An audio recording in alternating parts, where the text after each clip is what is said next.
Dr. Jason Fung, a world-leading expert on intermittent fasting, earned his medical degree at the University of Toronto, where he also completed his internal medicine residency before heading to the University of California, Los Angeles for his fellowship in nephrology. He currently practices as a kidney specialist in Toronto. He is currently the site chief of medicine at Scarborough General Hospital and the scientific editor of the Journal of Insulin Resistance.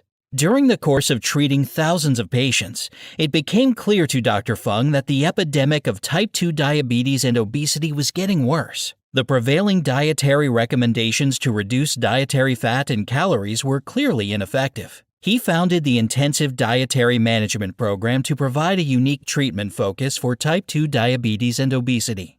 Rather than focusing on medications, this clinic focuses on dietary changes that are simple yet effective.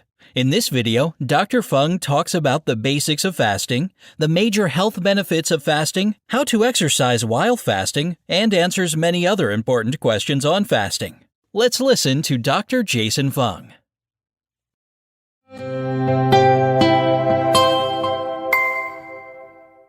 Yeah, I think that this is very important because it really sets the stage. There's lots of different types of fasting, and you can go, classic is really water fasting, so really a period of time that you're not eating. That's really what fasting is. It's only the flip side of eating. So anytime you're not eating, technically you're fasting. And this is something that people have always done. So for example, in the 50s, you would have people that would stop eating after dinner, say around 7 o'clock, and then who had breakfast at 7 a.m. That's a fast of 12 hours. And that's where the word breakfast comes from. It's the meal that breaks your fast. And what it implies is that really it's just a part of everyday life. You cannot break your fast if you haven't been fasting. So this is something you're supposed to do every day. And it's a way to stay in balance. So if you're feeding for 12 hours, 10 or 12 hours, and you're fasting for 10 or 12 hours, then you're in balance. So during the time that you eat, your insulin goes up. There's other hormones, other things that happen, but insulin goes up. And that gives your body the instruction to store food energy. And you store it in two different ways, as sugar, which is glycogen in your liver. And when that's full, then you store body fat. So that's all that happens. And when you don't eat, when you fast, then your insulin levels fall. And the falling insulin levels, again, gives information to the body that nothing's coming in. We need to start pulling out those calories that we've stored away. And that's why you don't die in your sleep every single night, because your body stores it and brings it back, kind of like your wallet, right? You put some money in your wallet, you take it out, it goes in, it goes out. And every day there's a sort of balance to that. What gets us into trouble then is when you start to let the feeding take over from the minute you get out of bed to the minute you go to bed. The only time you're not eating is when you're actually sleeping in your bed. That sort of idea that you have to eat all the time. Now your feeding and fasting times are out of balance, and that's what leads to a lot of weight gain.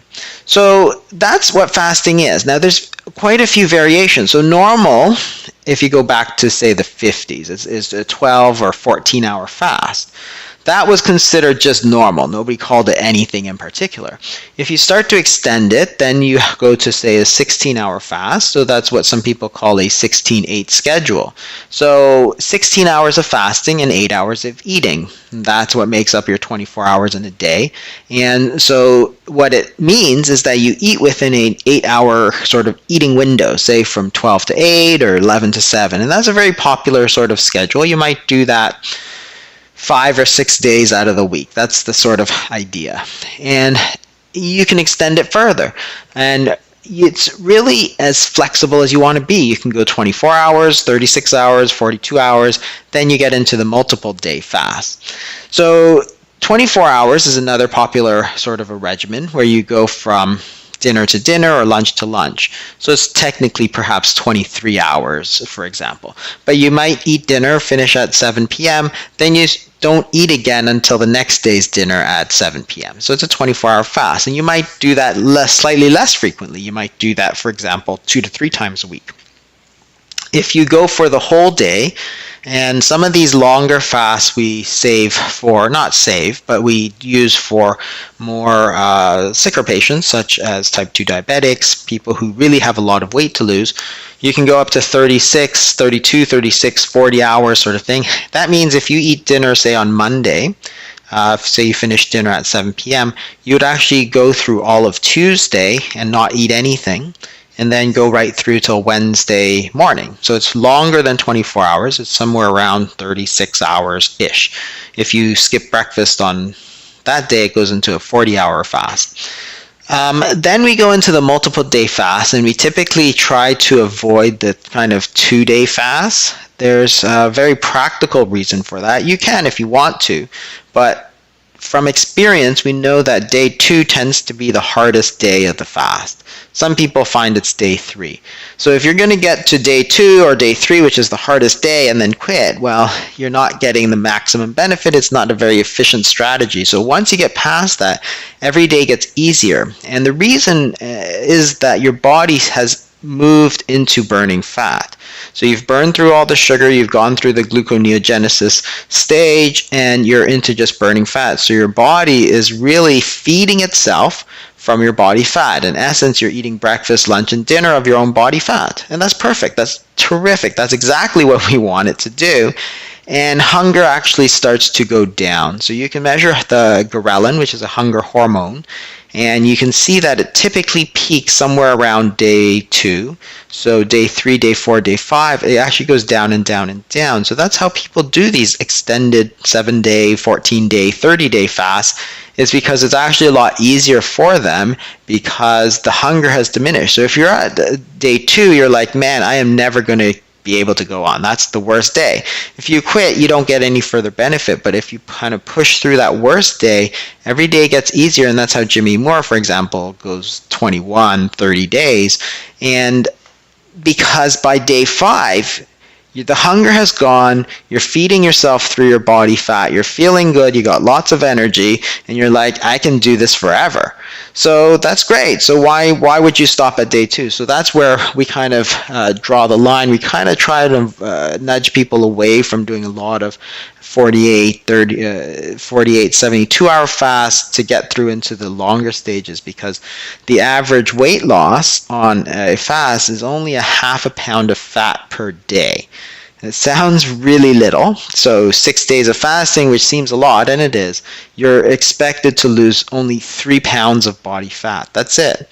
You are going to lose more than that. You're going to lose 6 or 7 pounds, but that's water weight. So you're going to lose, say, 7 pounds, and 4 of it will immediately come back. And that's where people say, wow, that's all a waste of time. It's like, no, you shouldn't have expected to lose that much in the first place.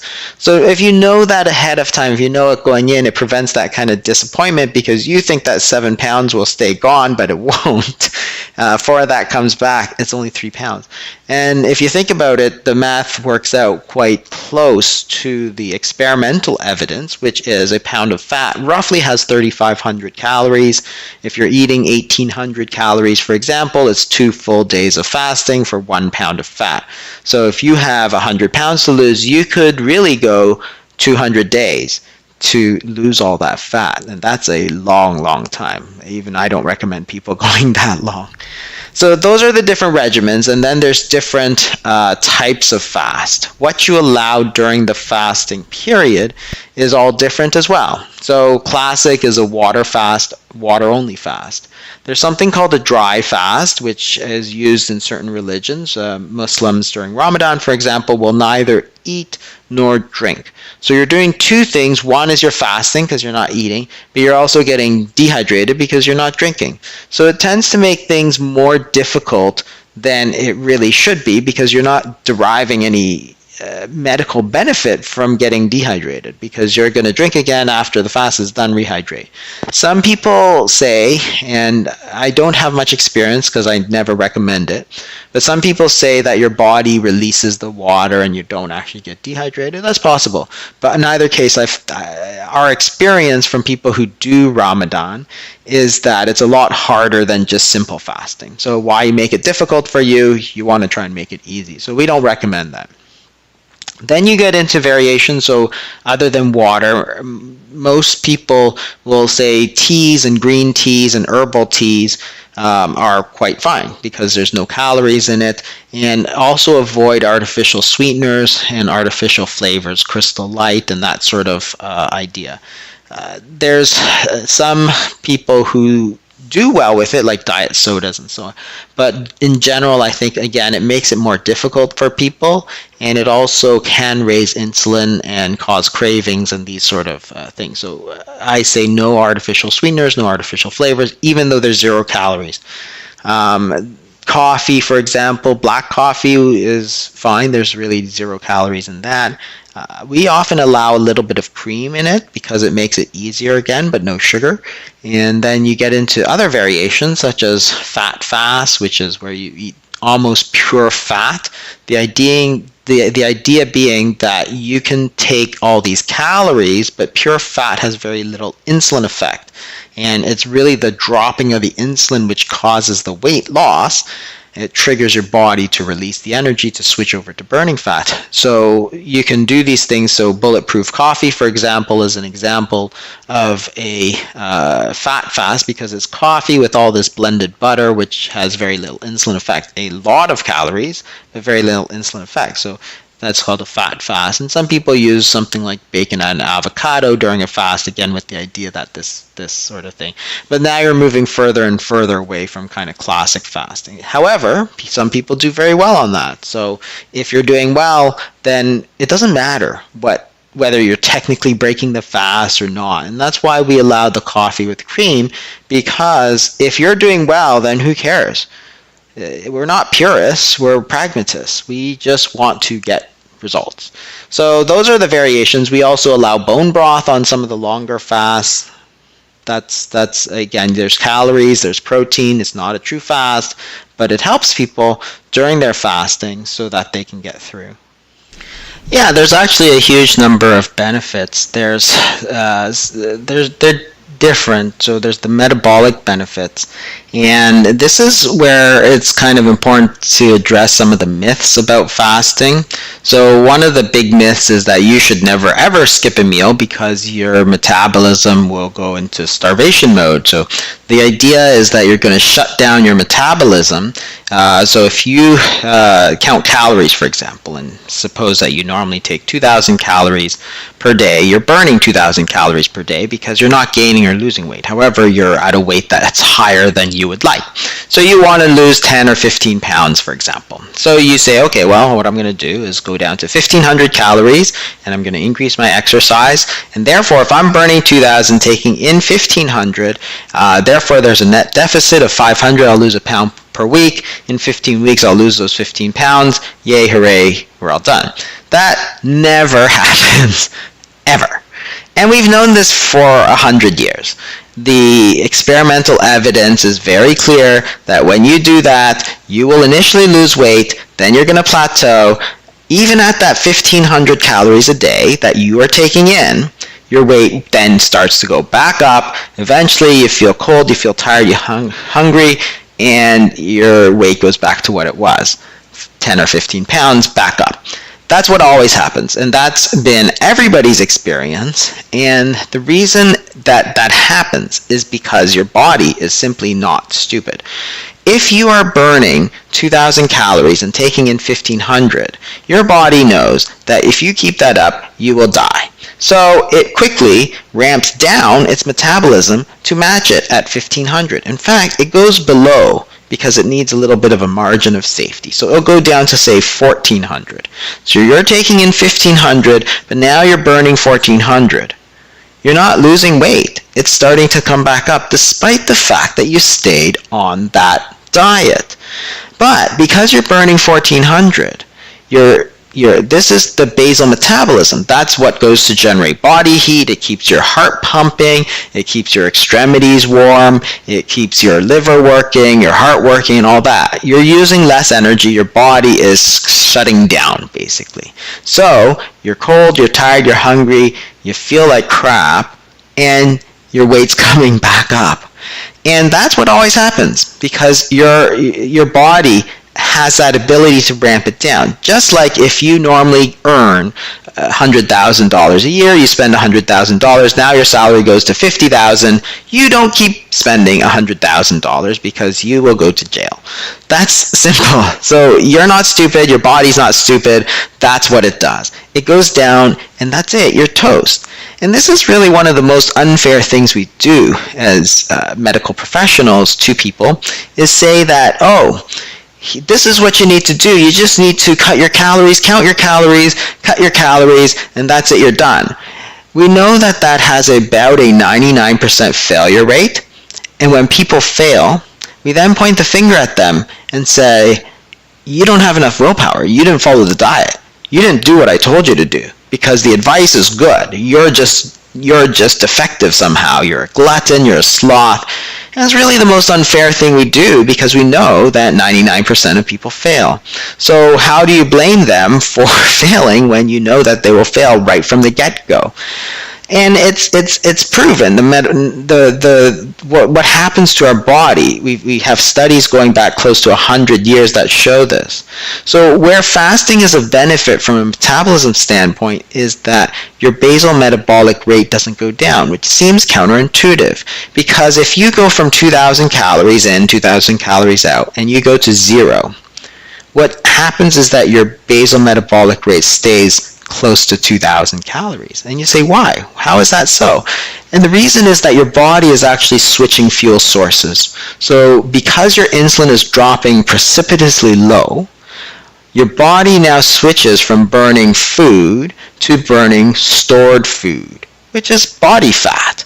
I mean, that's what it's there for. It's not there for looks. It's there for you to use as energy when you have nothing else. So you start burning body fat, and your body's like, whoa, there's tons of this stuff. Let's just burn it. I have 200 days that I can burn it for straight. So go ahead. And at the same time, if you look at what happens to your hormones, there's something called counter-regulatory hormones, and they run counter to insulin. That is, insulin tends to drive blood glucose down and store food energy. These counter-regulatory hormones tends to pull energy back out of your body and make it go up. And what are these hormones? They're the sympathetic nervous system, noradrenaline, and growth hormone. So in fact, your body is not shutting down, your body is being activated. So the sympathetic nervous system is the so-called fight or flight response. It's a mild activation of your body. Noradrenaline pumps your body up. Growth hormone gets your body ready to build new protein when you start eating again. So in fact, what you're doing is that you're pumping out all these hormones to keep your basal metabolic rate high. And that's why your basal metabolism does not drop on fasting the same way. Because remember, your body has two fuel sources, food and stored food. You're switching them when you fast. When you simply reduce the food, you simply reduce what's going in, but because you're still eating all the time, you're not able to access those stores because you've stored it away. Your body has no instruction to switch over and use it, so it's still locked away. All the fat is kind of locked away where you can't access it. Your only access is to the food that you eat, and you're not getting as much, so you ramp it down.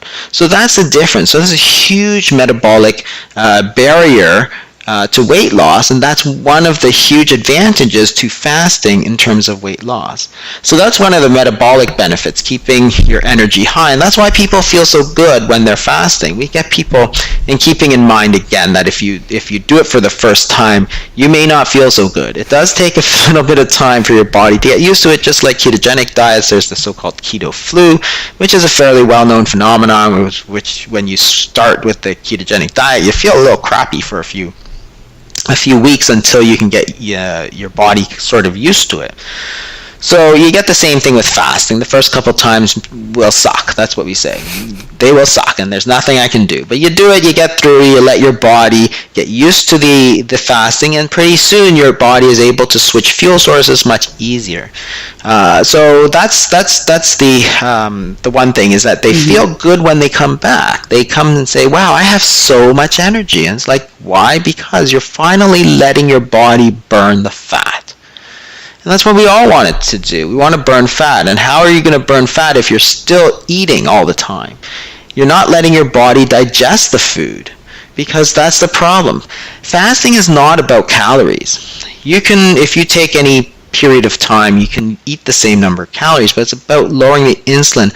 So it's about time, letting your body have a period of time where your insulin levels fall. So let your body digest the food and start to use it. Mm-hmm. So that's the real metabolic advantage. And then you talk about other advantages. So there's all kinds of other health benefits to fasting that are really just being recognized. Now, these are a lot more experimental. There's not as much data behind them, but at the same time, they're very intriguing. So one of the things that you get during fasting is something called autophagy. So autophagy is a very hot topic in science circles because the 2016 Nobel Prize in Medicine went to one of the pioneers of this research. And it was really studied in yeast and other small organisms. So it's a pathway that has gone a long time. So what autophagy is the breakdown of sort of subcellular proteins that are sort of old and junky. So if your body senses that you're not eating, what it does, there's a period of time, it burns through the sugar, but there's a period of time somewhere 16 to 24 to 36 hours, somewhere in that time, where it actually starts to break down some protein to produce glucose. And everybody thinks that that's a really bad thing, breaking down protein. Oh, that's bad. Oh, that's bad. But it's actually not bad, because when you break down the protein, you're taking old, sort of defective, junky old proteins, you're breaking it down for energy, but at the same time, the growth hormone levels go up so that when you feed again, you're going to rebuild that protein. So you're in fact rejuvenating yourself. You're actually reversing a lot of these sort of processes that can lead to disease. That is, certain diseases are caused by sort of buildup of all this excess junk in your body. So Alzheimer's disease, for example, is a buildup of all this excess protein in the brain that clogs everything up. And perhaps, and it's very interesting but not proven, perhaps that will let people prevent Alzheimer's disease. Same with cancer. Maybe your body will be able to prevent the development of cancerous growths because they'll just get fed into the fire to get burned, and then when you rebuild them, you'll just rebuild normal cells. So again, very, very interesting. And when you go back in history, you see that people have always sort of had this idea that they should do once in a while, once a year or whatever, some sort of longer fast in order to kind of clean house. So you have the Christian period of the Catholics do Lent, which just passed.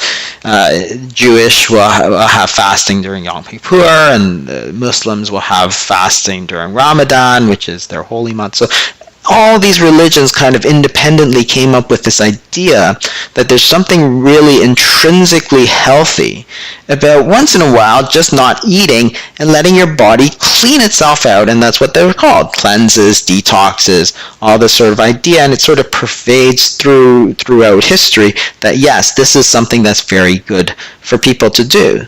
There's people who talk about it as in sort of anti-inflammatory. Maybe it decreases the the inflammation, so that diseases such as lupus, rheumatoid arthritis perhaps are better, as well as all kinds of other things. If you lose weight, then your back pain, hip pain, joint pain.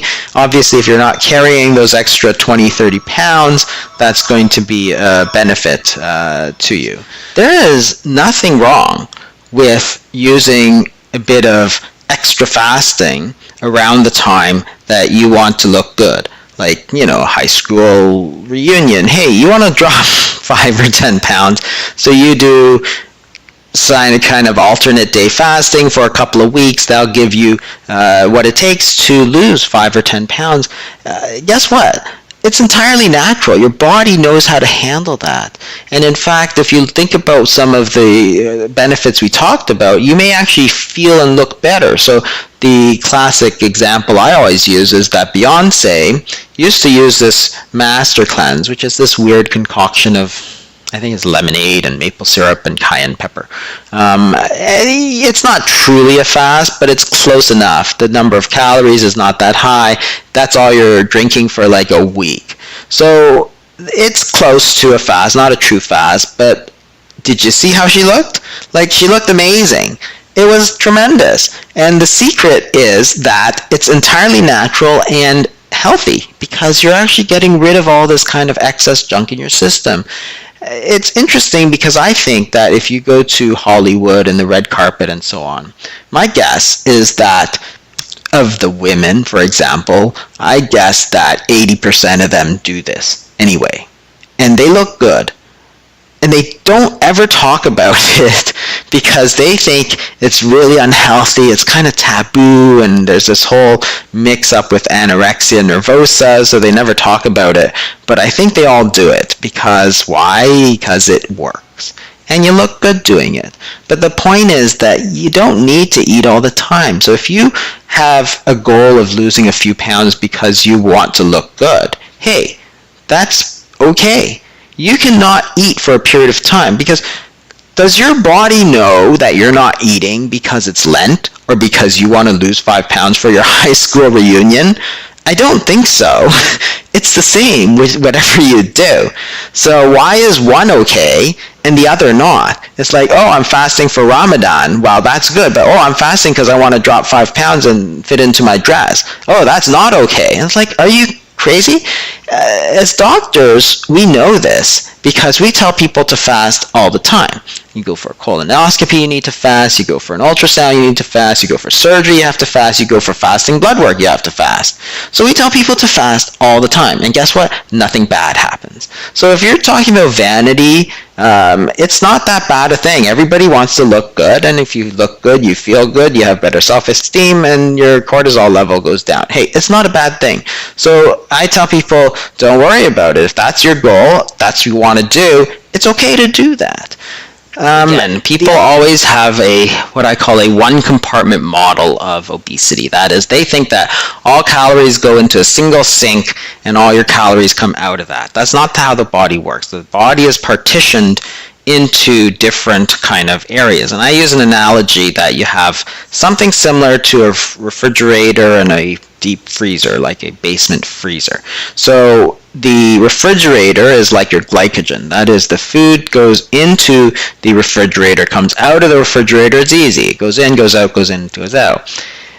But there's a limited storage. So then your body has also a freezer, which is harder to get to, but has unlimited storage. It's like your basement freezer. You can store a lot of stuff down there, and if you want, you can buy a second freezer, a third freezer, a fourth freezer, and that's body fat. It's a lot harder for the body to get at that body fat, but there's a lot more storage, so you can store a lot of food energy, even hundreds of pounds of body fat. So the difference between calorie restriction and intermittent fasting is how easy it is to get at that body fat. So insulin is the key hormone here. When insulin stays high, you simply cannot get at that body fat. You're closing the door to the basement freezer. You can't get at it.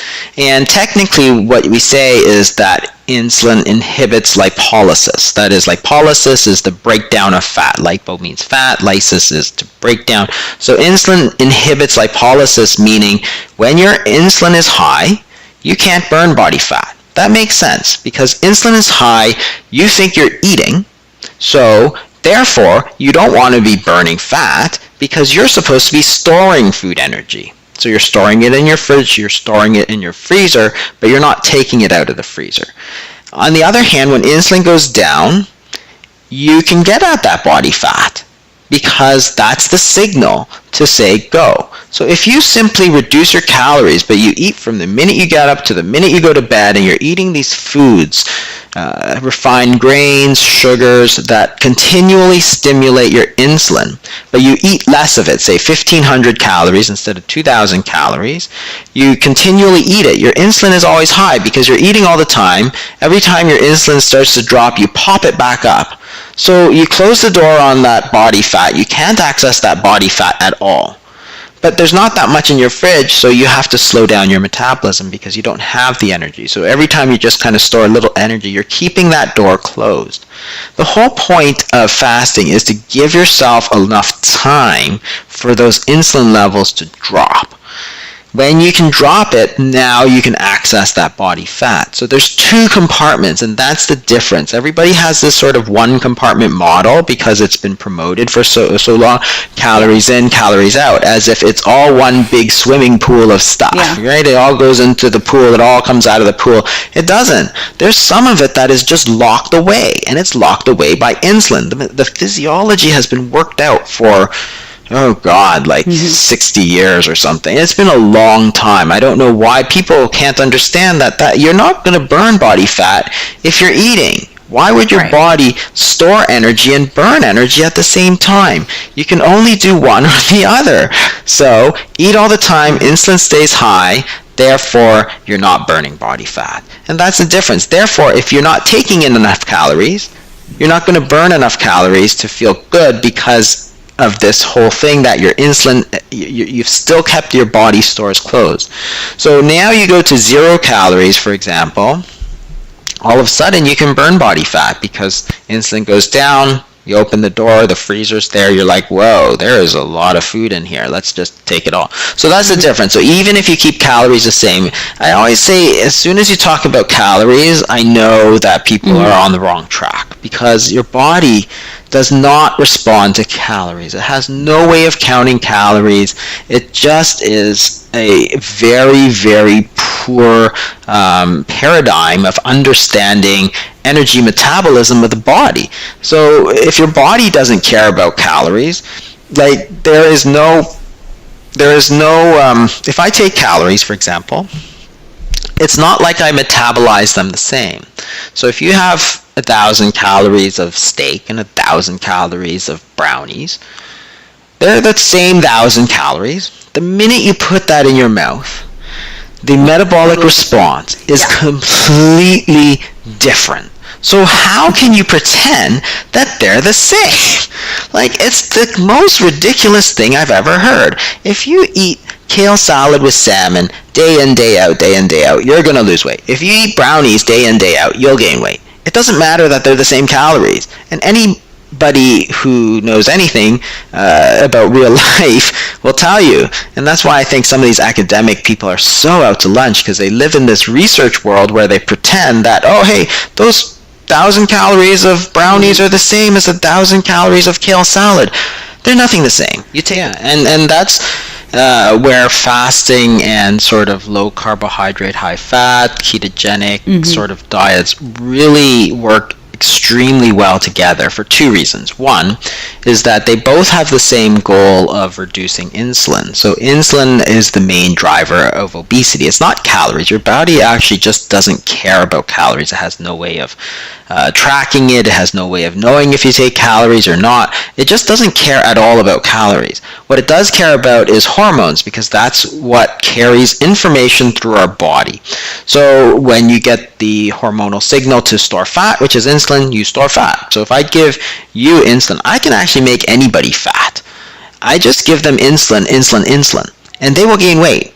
If they stay on the same diet, they'll still gain weight. Why? Because your insulin tells your body to store fat. You store fat, all your food energy goes into storing fat. You decrease your metabolism. So it's very easy. Insulin is the key. So what you see from low carbohydrate diets to fasting is that very low carb diets, ketogenic diets, actually get you about 70% of the way there. So you're actually almost there. So for people who don't have a lot of weight to lose or whatever, ketogenic diets will do the majority of your work.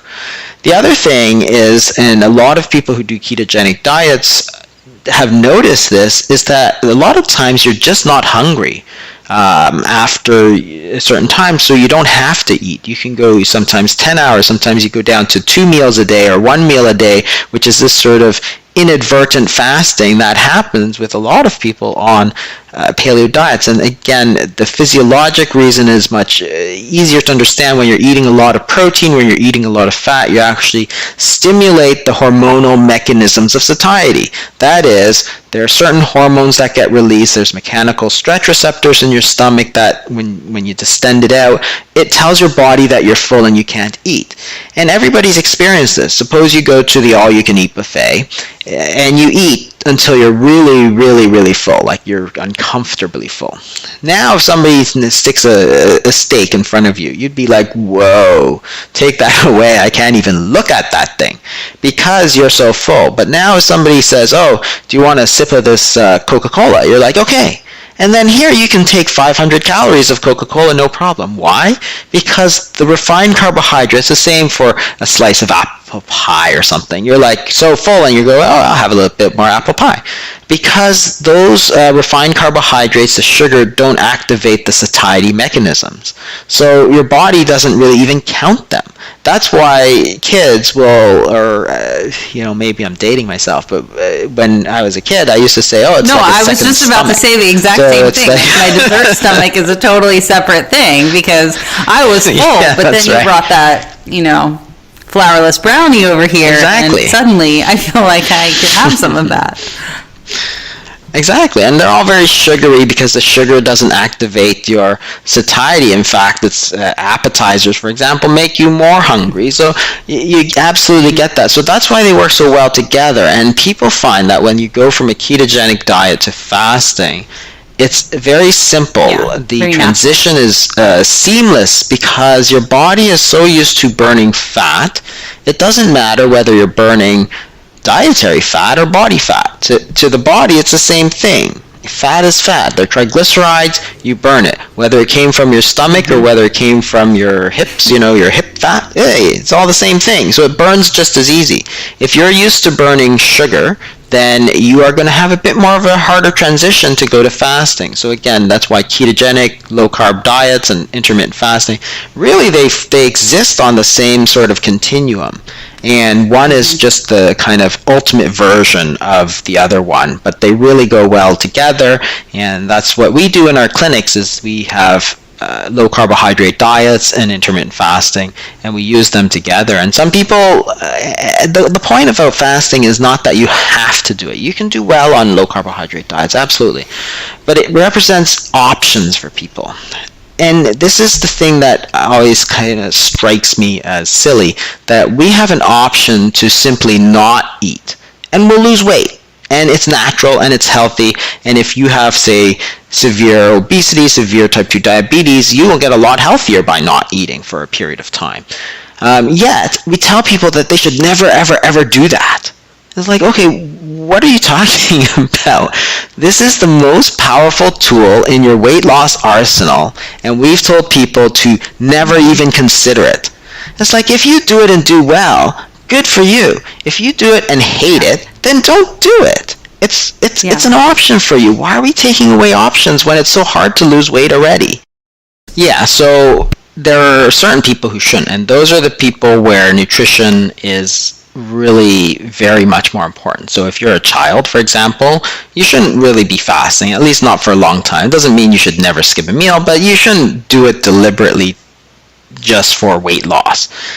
Pregnancy, breastfeeding, if there's any concern about malnourishment or malnutrition, so a body mass index, for example, less than 18.5 is considered underweight, and I say that anybody under like 20, a BMI of 20, really shouldn't be. And if there's any other concern about malnutrition, yes, fasting is obviously not good for you.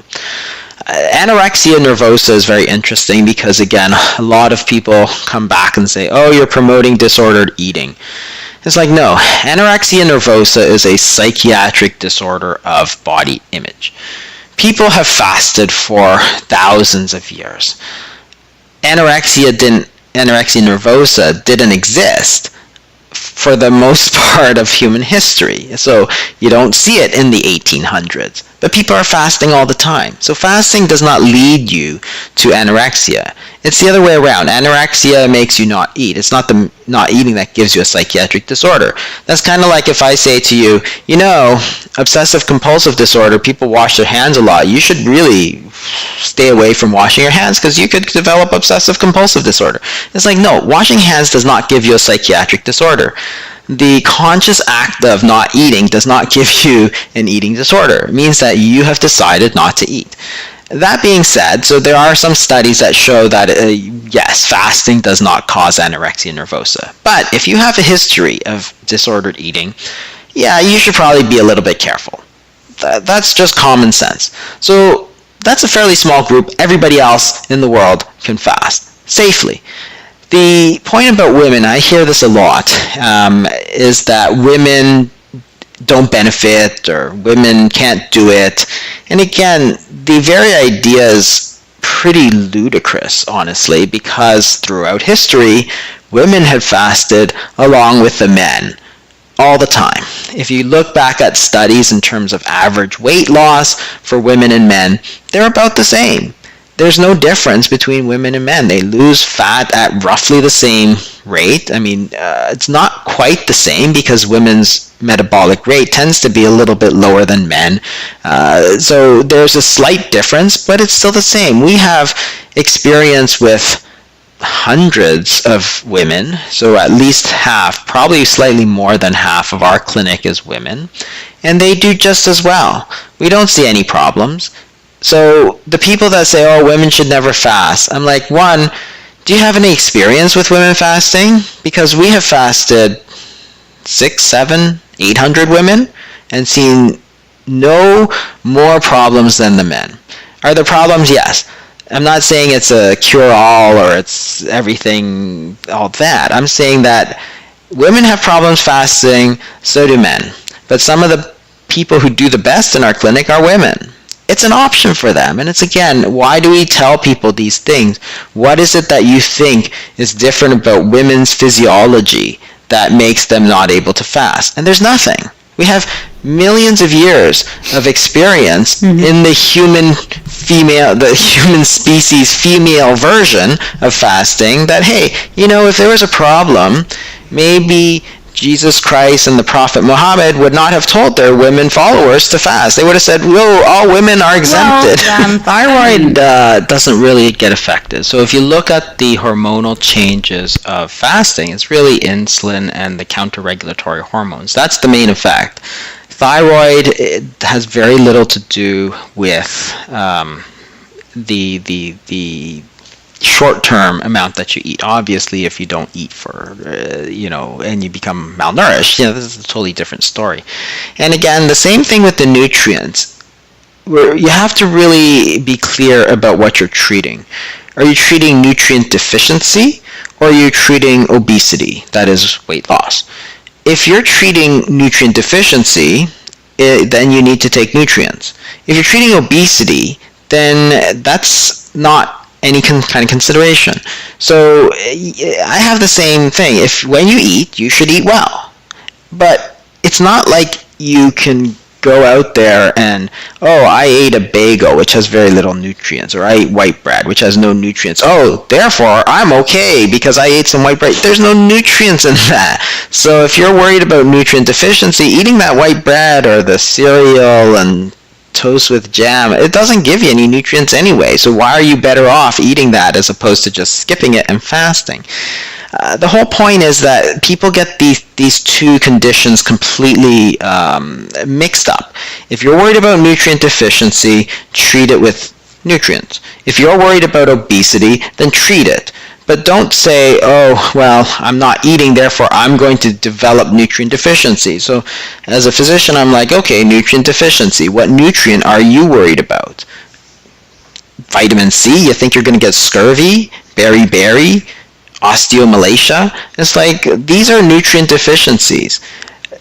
Modern, especially in this kind of society, we don't have a lot of nutrient deficiencies, yet we still sort of pretend that we do because the supplement market is very lucrative and you can sell a lot. Really, if you take a multivitamin, you will get almost all the vitamins that you need. I mean, it's been the recommended daily amount of, all those things on the side, the vitamin B's, the vitamin A's, all that sort of thing. Right. You'll get that all in a general multivitamin. So if you're worried about nutrient deficiency, you could take that. Now, it's not the same as eating real food. But again, I don't worry so much about nutrient deficiency unless that's the disease that I'm treating. But obesity is not a nutrient deficiency state. So don't pretend they're the same, right? So again, when you eat, eat well. When you don't eat, and let your body use up some of that that energy that's stored away. It's an energy issue, not a vitamin sort of issue, and they're separate. So for exercise there's two ways to approach it actually. Generally, for most people, if you're not concerned about performance athletics, then we say you should do everything you normally do at the same time you normally do it, because your body is going to use your energy from your body fat to power you through the exercise. Now, there is a period of adaptation again, so there's a 2-week period where if you're not used to eating low-carb diets or fasting, you're going to feel a little bit more tired. But in general, for most people, you should do it whenever you normally do it and carry on as normally as you would. Again, we tell people to pretend that what they're doing is they're eating a meal of their body fat, and that's it, and then they keep going. The other thing for performance athletics is that there's a lot of interest in something called fasting, training in the fasted state, which is where people will fast for 24 hours and then train and then eat. So it's actually a very powerful way to do things, because this sort of thing maximizes the hormonal benefits. So when you fast, your noradrenaline goes up, your growth hormone goes up. So what happens, because you're all pumped up full of adrenaline, is that you can actually train harder than you ever have before, because you're all pumped up. Then after you finish training, you break your fast, you eat, your growth hormone levels are high, so you rebuild faster. So what you're doing is you're giving yourself the ability to train harder and recover faster, which is a huge, huge, huge benefit if you're talking about milliseconds and so on in these people with performance athletics. So it's actually makes a lot of physiologic sense. So that's one of these sort of things that is starting to pop up on the radars of a lot of endurance athletes, ultra endurance athletes, performance athletics. It's very difficult to actually. So you can look at studies of ghrelin, which is the hunger hormone, and if you look at it and measure people, there's 3 peaks, which corresponds to breakfast, lunch, and dinner. So therefore, obviously, over time, most people have developed a entrained rhythm where their ghrelin is going up, so they're actually hungry, and it's also lunchtime. So what you have to understand is that hunger doesn't keep rising. Again, you see this when you look at studies of ghrelin, that it goes up and up and up, and if you don't eat, it doesn't keep going up. It goes back down. In fact, it goes right down to baseline, which is very interesting, because again, most people have had this experience when you're super, super busy and you didn't even have time for breakfast or lunch. What happens is that, so you miss lunch. So at 12 o'clock you're hungry, at 1 o'clock you get a bit of hunger, but you're just swamped. So you just keep working. By 3, you've basically forgotten that you've missed lunch, because the hunger has completely dissipated, and it's as if you ate lunch. And you did. You ate your lunch from your own body stores. And again, and we tell people that hunger actually is a wave. It doesn't just keep building. If you just ride it out, have a big cup of coffee, have a big cup of tea, and let it pass, then it'll just go right back down to baseline. So then you'll know you weren't actually all that hungry, because your ghrelin just kind of went back down. And if you ride it out longer, then what happens is your body then switches to body fat, and again that hunger starts to dissipate. It's interesting when you talk to a lot of doctors, because I'll tell this to doctors who of course have been brought up on this, you should eat 10 evenly spaced meals throughout the day, and I'll tell them, there's actually no reason why you have to. Our bodies are not really that stupid. If we were required to eat 10 meals a day, like, none of us would be sitting here, because we would not have made it out of the cave, right, as cavemen. So they say that's really interesting, because we all had done this for years as medical students, as residents. We were like swamped, like a lot of times we'd be just swamped, and then they would miss their lunch, and they knew that, hey, 1, nothing bad happened, and 2, that hunger just kind of went away after a while. So it's very interesting. So you don't actually know if that's real hunger or just kind of a psychological hunger. I don't think there's actually a real difference between the two, but if you just ride it out, everything just kind of disappears. It's not always comfortable. You may have to figure out a routine. Staying away from food, for example, is a good way to start, because if the food is right in front of you, obviously it's a lot harder to not eat. But if you simply stay busy, for example, then you're not going to be staring at the hamburger. You're going to be away doing your work, and it's not going to enter your mind. And if it does, then you can just keep going. So there are ways to get around it once you understand it.